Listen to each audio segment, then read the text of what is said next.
and today we will be discussing about ways to prevent erectile dysfunction. Did you know that 4 out of 10 men usually end up suffering from erectile dysfunction?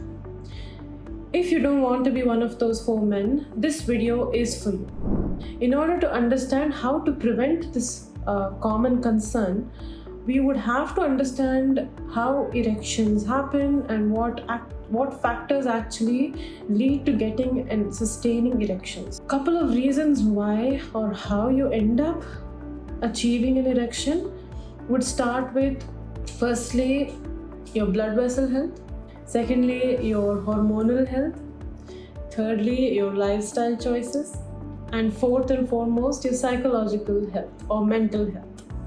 Now, these 4 things are something that has to be kept in check in order to know that you are going to be able to indulge in successful, satisfying intimacy throughout your life. So, blood vessels. Usually, your blood vessels are extremely elastic, just like this rubber band. Now, what happens when there is a blood vessel condition, for example, diabetes, hypertension, high cholesterol, or if there is any cardiac concerns, a history of cardiac arrest, etc., the blood vessels lose their elasticity, right? When this elasticity is lost, the blood circulation is not as optimum as it needs to be. All right.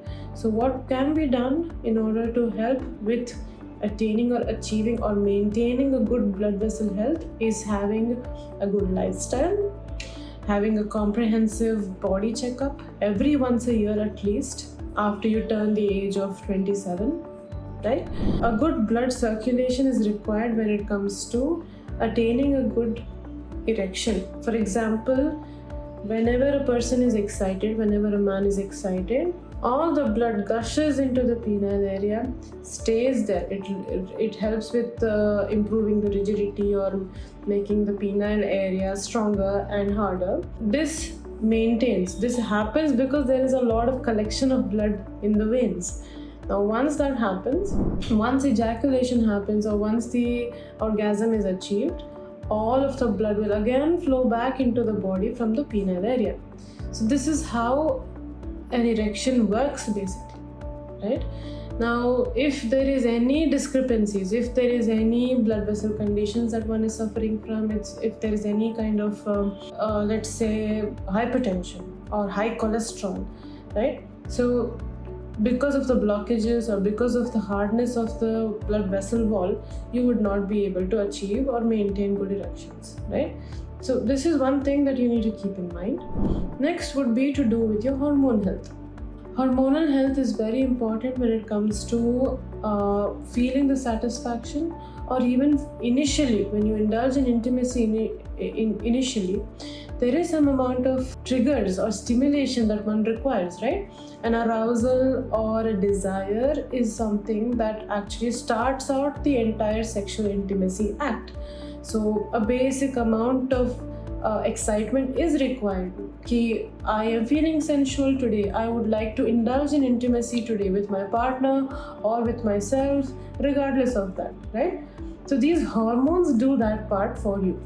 Okay, suppose you watch something stimulating, you look at something stimulating, you read something stimulating, right? Any erotica example. So these usually help with these messages, or these senses actually send a message to the brain. The brain releases certain amount of chemicals, and these chemicals usually trigger the hormones in your body, which is the testosterone mainly for men and estrogen for women. The testosterone again causes certain physical changes in the body. The physical excitement, the mental excitement of being or indulging in intimacy, that's what it does. Now, maintaining a good hormonal health starts with maintaining a good eating habit, okay? Having sufficient protein intake in your diet, nitrate intake, zinc intake in your diet, as well as omega-3 and omega-6 fatty acids, which is extremely important because they provide the juices or the fuel in order to help with maintaining your neurochemicals or your body chemicals. Okay, lifestyle choices is one more thing that I would like to discuss about, and it's a very important aspect of your overall sexual health. Okay, so specifically to maintain your erections, there are certain things that matter here. For example, your sleep cycle, 7 to 8 hours is required, is a must, is necessary. Next would be your habits. Drinking and smoking are a big no-no. Indulging in drinking maybe once in a while, once in a blue moon is absolutely okay, but continuously drinking, being dependent on it is not a solution. It's not recommended.